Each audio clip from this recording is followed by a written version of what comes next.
Hello guys, welcome to Generation Unravel. In this video I'm showing you how to also post your Threads post on your Twitter account. So what you need to remember is that you also have to have both apps on your device. So I'm gonna head over now to my Threads app and show you how it works. So here we are in our Threads app by Instagram, and let's try posting something. Let's try a thread.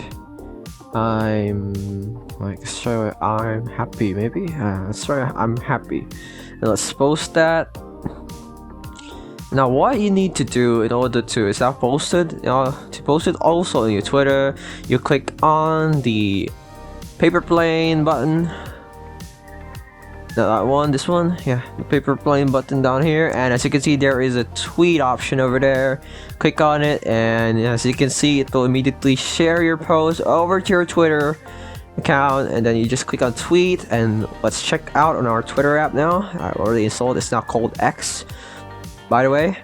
So let's check our profile, and as you can see our Threads post is now on Twitter, our X. So that is how you share your posts from Threads to also in the X app or Twitter, whatever you want to call it. This was Generation Unravel. Thank you for watching. Like, comment, and subscribe if this video helped you.